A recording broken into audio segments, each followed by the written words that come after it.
बिस्मिल्लाहिर्रहमानिर्रहीम। अस्सलाम वालेकुम। दिस इज इंजीनियर अब्दुल रहीम। तो आज का जो हमारा टॉपिक है वो है नोडल एनालिसिस। इस टॉपिक में हमने करना क्या है, इस टॉपिक में हमने जो भी हमारे पास सर्किट गिवन होगा उसके हमने नोड वोल्टेज फाइंड करने होते हैं। तो नोड वोल्टेज फाइंड करने के लिए कुछ स्टेप्स हैं, उन स्टेप्स को हम बारी बारी देखते हैं और फिर हम उनको फॉलो करते हुए क्या करेंगे, नोड वोल्टेज को फाइंड करेंगे। तो सबसे पहले हम देखते हैं स्टेप नंबर 1।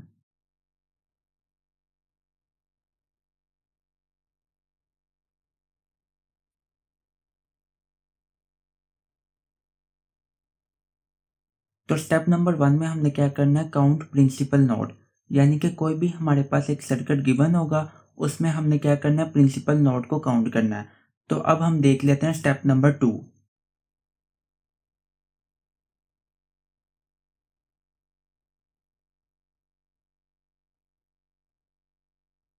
स्टेप नंबर 2 में हमने क्या करना है कि जितने भी प्रिंसिपल नोड काउंट होने के बाद हमारे पास आए हैं उसमें से हमने क्या करना है, एक माइनस करना है।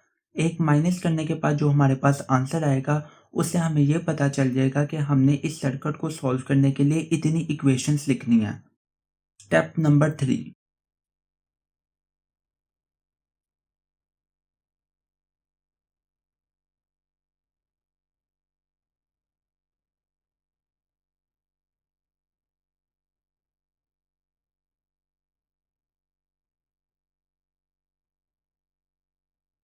स्टेप नंबर 3 में हमने क्या करना है कि एक प्रिंसिपल नोड को रेफरेंस नोड में कन्वर्ट कर देना है।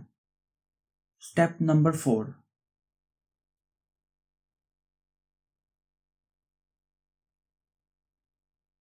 स्टेप नंबर 4 में हमने क्या करना है कि जो हमारे पास बाकी प्रिंसिपल नोड रह जाएंगे उनको हमने कोई ना कोई नाम दे देना है। जैसे कि एक प्रिंसिपल नोड को हमने रेफरेंस नोड में कन्वर्ट कर दिया, तो बाकी जो नोड रह जाएंगे जिनको हम नॉन रेफरेंस नोड भी कहते हैं उनको हमने कोई ना कोई नाम दे देना है, लाइक V1, V2 और V3। Step number 5।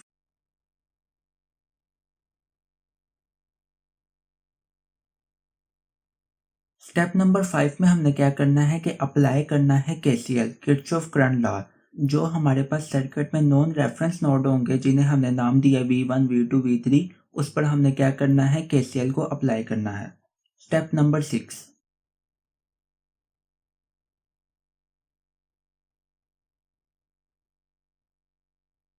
Step number 6 में हमने क्या करना है, अप्लाई करना है ओम्स लॉ। जो केसीएल इक्वेशंस हमारे पास आ जाएंगे उस पर हमने क्या कर देना है, ओम्स लॉ को अप्लाई कर देना है। तो ये 6 स्टेप्स हैं जिनको फॉलो करते हुए नोडल एनालिसिस से हम कोई भी क्वेश्चन को सॉल्व कर सकते हैं। तो अब एक एग्जाम्पल ले लेते हैं जिससे इसको बेहतर समझने की कोशिश करते हैं। तो एग्जाम्पल के तौर पर हमारे पास ये सर्किट है जिसके हमने नोड वोल्टेज फाइंड करने हैं। तो सबसे पहला स्टेप क्या था, काउंट प्रिंसिपल नोड। इस सर्किट में हमने देखना है कि प्रिंसिपल नोड कितने हैं। तो प्रिंसिपल नोड क्या होता है कि जिधर 3 या 3 से ज़्यादा एलिमेंट्स के टर्मिनल आपस में एक पॉइंट पर एक दूसरे के साथ मिलते हैं। तो यहाँ से हम शुरू करते हैं। तो सबसे पहले अगर आप देखें तो वोल्टेज सोर्स का एक ये टर्मिनल और 5 ओम के रजिस्टर का एक ये टर्मिनल, दोनों आपस में एक दूसरे के साथ मिल रहे हैं। लेकिन ये कितने, 2 एलिमेंट के टर्मिनल हैं, तो ये प्रिंसिपल नोड नहीं है।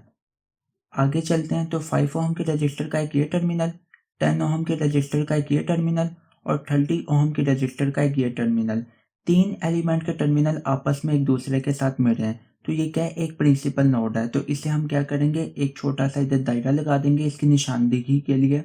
आगे चलते हैं, 10 ओम के रजिस्टर का एक ये टर्मिनल, दूसरी 10 ओम के रजिस्टर का एक ये टर्मिनल और 20 ओम के रजिस्टर का एक ये टर्मिनल, 3 टर्मिनल आपस में एक दूसरे के साथ मिल रहे हैं। तो ये भी क्या है, एक प्रिंसिपल नोड है। तो इसको भी हम एक निशान लगा देते हैं इसकी निशानदेही के लिए। बॉटम पे चलते हैं, वोल्टेज सोर्स का एक नेगेटिव टर्मिनल, 30 ओम के रजिस्टर का एक ये टर्मिनल, 10 ओम के रजिस्टर का एक ये टर्मिनल और 20 ओम के रजिस्टर का एक ये टर्मिनल, 4 एलिमेंट के टर्मिनल आपस में एक दूसरे के साथ मिल रहे हैं। तो ये भी क्या एक प्रिंसिपल नोड है। तो इधर हम एक निशान लगा लेते हैं इसकी निशानी के लिए। तो इस सर्किट में हमारे पास कितने प्रिंसिपल नोड है, 1 2 3, 3 प्रिंसिपल नोड है। तो इधर हम लिख लेते हैं 3। स्टेप नंबर 2 में हमने क्या करना था कि जितने भी प्रिंसिपल नोड आए उसमें से -1 कर देना था। -1 करेंगे, 3 -1 कितना आया हमारे पास, 2। तो ये 2 से क्या मुराद है, 2 से मुराद है कि इतनी इक्वेशंस हमने लिखनी है इस सर्किट को सॉल्व करने के लिए, 2 इक्वेशंस। स्टेप नंबर 3 में हमने क्या करना है कि एक प्रिंसिपल नोड को रेफरेंस नोड में कन्वर्ट कर देना है। रेफरेंस नोड में कन्वर्ट किस तरह करेंगे कि उस नोड पर हम क्या कर देंगे, ग्राउंड लगा देंगे, जिसकी वैल्यू क्या होती है, जिसकी वैल्यू होती है 0 वोल्ट। तो अब हमने किस प्रिंसिपल नोड को रेफरेंस नोड में कन्वर्ट करना है, इधर हमारे पास 3 प्रिंसिपल नोड हैं, तो किसको हम रेफरेंस नोड बनाएं। तो आपने उस प्रिंसिपल नोड को रेफरेंस नोड बनाना है कि जिधर ज़्यादा एलिमेंट के टर्मिनल आपस में एक दूसरे के साथ मिल रहे हो या जिधर वोल्टेज सोर्स का नेगेटिव टर्मिनल मिल रहा हो। तो अगर आप देखें कौन सा प्रिंसिपल नोड ऐसा है कि जिसमें ज़्यादा एलिमेंट्स के टर्मिनल आपस में एक दूसरे के साथ मिल रहे हैं, वो ये वाला है। ये नोड कितने एलिमेंट्स के टर्मिनल्स के साथ मिलके बन रहा है, 4 एलिमेंट्स के टर्मिनल के साथ। तो इस नोड को हमने क्या कर देना है, रेफरेंस नोड बना देना है, यानी कि इधर हमने क्या कर देना है, ग्राउंड लगा देना है, जिसकी वैल्यू क्या होती है, जिसकी वैल्यू होती है 0 वोल्ट। तो स्टेप नंबर 4 में हमने क्या करना है कि जो बाकी हमारे पास प्रिंसिपल नोड रह जाएंगे, जिनको हम नॉन रेफरेंस नोड भी कहते हैं, उनको हमने कोई ना कोई नाम दे देना, लाइक V1, V2 और V3। तो कितने हमारे पास प्रिंसिपल नोड या नॉन रेफरेंस नोड रह गए हैं, वो हमारे पास रह गए 2। तो इनको हमने कोई ना कोई नाम दे देना है, लाइक इस नोड को मैं कह देता हूँ V1 और इस नोड को मैं कह देता हूँ V2। तो स्टेप नंबर 5 में हमने क्या करना है, अप्लाई KCL। जो नॉन रेफरेंस नोड है जिनको हमने नाम दिया है V1 और V2, इस पर अब हमने क्या करना है, KCL अप्लाई करना है। किरचॉफ करंट लॉ क्या कहता है कि किसी भी नोड में एंटर होने वाली करंट का सम बराबर है उस नोड से लीव होने वाली करंट के सम के। लेकिन अगर आप इस नोड पर देखें तो इसमें आपको कुछ नहीं पता चल रहा कि कौन सी करंट एंटर हो रही है और कौन सी करंट लीव कर रही है। तो हम क्या करेंगे, हम खुद से अज्यूम कर लेंगे कि इस नोड में या तो करंट एंटर हो रही है या तो इस नोड से करंट लीव कर रही है। तो वो आपकी अपनी मर्जी है, या तो आप चाहो लीविंग ले लो या वो आप चाहो तो एंटरिंग ले लो। तो हम क्या करते हैं, हम ज़्यादातर लीविंग ले लेते हैं। तो मैं अज्यूम कर लेता हूँ कि इस नोड से करंट क्या हो रही है, लीव हो रही है। ये भी लीव मैंने ले ली, ये भी लीव मैंने ले ली और ये भी लीव करंट मैंने ले ली। तो इनको मैं कोई नाम भी दे देता हूँ, लाइक इसको मैं कह देता हूँ I1, इसको मैं कह देता हूँ I2 और इसको मैं कह देता हूँ I3। आप कोई भी नाम दे सकते हो, IA, IB, IC भी कह सकते हो। तो अब इस नोड की तरफ चलते हैं। तो इस नोड पे भी आपकी अपनी मर्जी है, आप चाहो तो करंट लीविंग ले लो या आप चाहो तो करंट एंटरिंग ले लो। तो हम क्या करेंगे, इसमें भी लीविंग ले लेंगे। जैसे कि मैं इधर करंट क्या कर लेता हूँ, लीव ले लेता हूँ, इधर भी मैं लीव ले लेता हूँ। तो ये मेरे पास आ गई I4, इसको मैं खुद से नाम दे रहा हूँ, और ये मेरे पास आ गई I5। लेकिन अगर आप लेफ्ट साइड पे देखें, जो नोड का मेरे पास ये टर्मिनल है, इसमें अब मैं करंट खुद से ज्यूम नहीं कर सकता। क्यों नहीं कर सकता, क्योंकि अगर आप ये देखें नोड V1 से मैंने I2 करंट क्या की, लीव ली। अब ये जो I2 करंट है ये V1 से लीव होने के बाद किधर जा रही है, 10 ओहम के रजिस्टर में। 10 ओहम के रजिस्टर से गुजरने के बाद ये करंट किधर जा रही है, V2 के अंदर एंटर हो रही है। तो इसको मैं फिर अज्यूम नहीं कर सकता यहाँ से कि कोई करंट लीव कर रही है, क्योंकि I2 करंट क्या हो रही है, V2 में एंटर हो रही है। तो ये इसी तरह एज इट इज आ जाएगी, I2 इसमें क्या हो रही है, एंटर हो रही है। तो अब मैंने क्या करना है, V1 और V2 पर KCL अप्लाई करना है। तो सबसे पहले V1 पे कर लेता हूँ। V1 में अगर आप देखें कोई करंट भी एंटर नहीं हो रही, तो कोई करंट एंटर नहीं हो रही तो इधर आ जाएगा 0। एंटर होने वाली करंट का सम बराबर है लीव होने वाली करंट के सम के। तो करंट लीव कितनी कर रही है, 3 करंट इसमें लीव कर रही है। तो तीनों को क्या कर देंगे, सम कर देंगे, I1 plus I2 plus I3। तो ये मेरे पास V1 की इक्वेशन आ गई, इसको मैं कह देता हूँ इक्वेशन 1। अब मैंने V2 के ऊपर भी KCL अप्लाई करना है। तो V2 के ऊपर अगर आप देखो तो एक करंट एंटर हो रही है, तो एंटर होने वाली करंट का सम ये इधर आ गया I2 बराबर है नोड से लीव होने वाली करंट के सम के। तो 2 करंट लीव कर रही हैं, I4 और I5, तो इनको हम सम कर लेंगे, I4 प्लस I5। तो ये मेरे पास आ गई V2 नोड की इक्वेशन, इसको मैं कह देता हूँ इक्वेशन 2। तो 5 स्टेप्स हमने फॉलो कर लिए हैं। तो अब आते हैं स्टेप नंबर 6 की तरफ। स्टेप नंबर 6 में हमने क्या करना है, अप्लाई ओहम्स लॉ। जो हमारे पास KCL इक्वेशन आई है, इस पर हमने क्या करना है, ओहम्स लॉ को अप्लाई करना है। ओहम्स लॉ क्या कहता है, ओहम्स लॉ के मुताबिक I is equal to V/R। तो अब ये जो मेरे पास दोनों इक्वेशंस हैं, इन पर मैंने क्या करना है, ओहम्स लॉ को अप्लाई करना है। तो सबसे पहले इक्वेशन 1 पर ओहम्स लॉ को अप्लाई करते हैं। तो 0 एज इट इज आ जाएगा, 0 इज इक्वल टू I1 की जगह मैंने क्या करना है, V/R। I1 किस रजिस्टर में से गुजरा है, 5 ओम के रजिस्टर में से गुजरा है, तो R की जगह पे तो आ जाएगा 5। ये नीचे डिनोमिनेटर में आ गया 5। अब V की जगह पर क्या आएगा, V की जगह पर हमें 5 ओम रजिस्टर के वोल्टेज लिखने हैं। तो अब हमें कैसे पता चलेगा कि 5 ओम रजिस्टर के वोल्टेज क्या है, इसके लिए भी हम एक फॉर्मूला यूज करेंगे, वो क्या है, V is equal to V high minus V low. कोई भी हमारे पास लोड या रजिस्टर होता है, उसके दोनों साइडों पर हमारे पास दो वोल्टेज होते हैं, एक वोल्टेज हाई होते हैं और एक वोल्टेज लो होते हैं।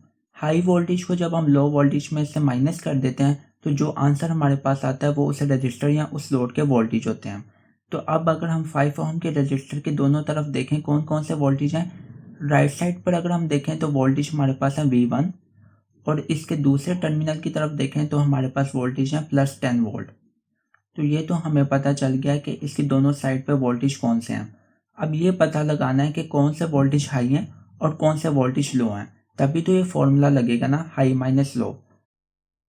तो ये पता लगाना बहुत ज़्यादा आसान है। आपने क्या करना है, आपने करंट की डायरेक्शन को देखना है जो आपने अज्यूम की हुई है। करंट की डायरेक्शन की टेल जिस तरफ होगी ना, ये जो आप टेल देख रहे हैं, वो वोल्टेज क्या होंगे, हाई होंगे। I1 करंट की टेल किस तरफ को है, वो V1 की तरफ है, तो हाई वोल्टेज कौन से होंगे, V1। तो हाई वोल्टेज की जगह पे आ गया V1 माइनस फॉर्मूले का, और लो वोल्टेज कौन से होंगे, लो वोल्टेज होंगे +10 वोल्ट। तो ये इधर ब्रैकेट में लिख देता हूँ +10। तो I1 की जगह पे मैंने ohms लॉ अप्लाई कर दिया प्लस, अब I2 की जगह पे भी करता हूँ। I2 किस रजिस्टर में से गुजरा, 10 ओम के रजिस्टर में, तो R तो मेरे पास आ गया 10। अब इसके भी वोल्टेज देखते हैं। 10 ओम की दोनों साइड पर हम देखेंगे वोल्टेज कौन कौन से हैं। एक साइड पे वोल्टेज है V1 और दूसरी साइड पे वोल्टेज है V2। तो अब हमने ये देखना है हाई वोल्टेज कौन से हैं और लो कौन से हैं, वो हम करंट की डायरेक्शन से देखेंगे। I2 जो हमारे पास करंट है, इसकी टेल किस तरफ को है, इसकी टेल है V1 की तरफ, तो हाई वोल्टेज कौन से होंगे, V1। तो इधर मैंने लिख दिया V1 माइनस फॉर्मूले का, और लो वोल्टेज कौन से होंगे, V2 प्लस I3 की जगह भी ओम्स लॉ अप्लाई करेंगे।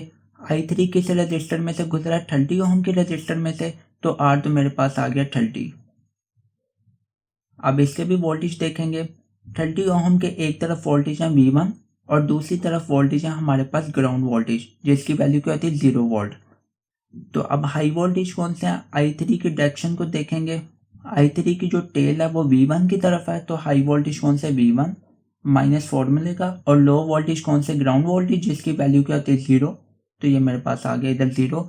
तो ये इक्वेशन 1 का पार्ट ए से कह देते हैं, जिसको हमने ओम्स लॉ से सॉल्व कर लिया। अब इसी तरह इक्वेशन 2 पर भी हमने ओम्स लॉ लगाना है। तो सबसे पहले लगाते हैं I2 के ऊपर Ohm's law.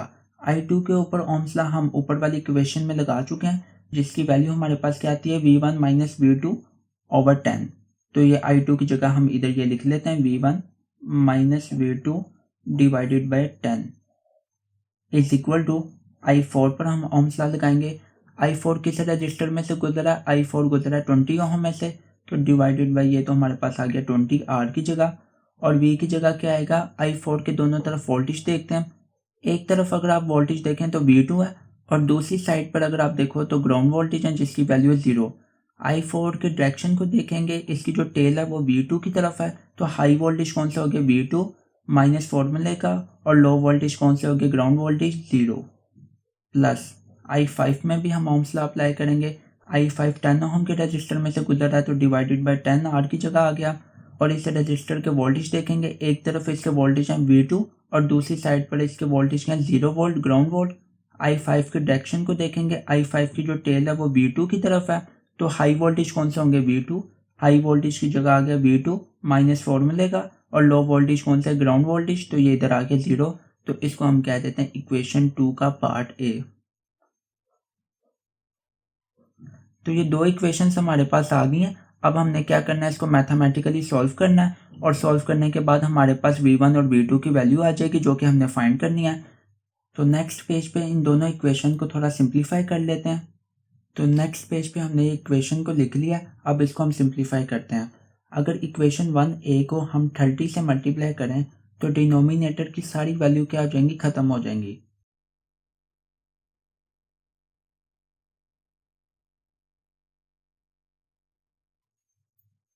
30 multiply by 0 is equal to 30 multiply by V1 minus 10 divided by 5 plus 30 multiplied by V1 minus V2 divided by 10 plus 30 multiply by V1 minus 0 करेंगे तो वो V1 ही आएगा हमारे पास डिवाइडेड बाय 30। तो 5 6 का हमारे पास आ गया 30, ये 0 ही आ गया। 0 इज इक्वल टू 6 को अंदर मल्टीप्लाई कर देंगे 6 V1 minus 6 multiply by 10 60 plus 10 3 का हमारे पास 30 आया। 3 को अंदर मल्टीप्लाई करेंगे 3 V1 माइनस 3 V2 प्लस 30 से कैंसिल, तो ये हमारे पास V1 एज इट इज आ गया। तो ये इक्वेशन सिंप्लीफाई हो गया। इसी तरह इस इक्वेशन को भी सिंप्लीफाई करते हैं। इस इक्वेशन को अगर हम 20 से मल्टीप्लाई करते हैं तो डिनोमिनेटर क्या हो जाएगा, खत्म हो जाएगा।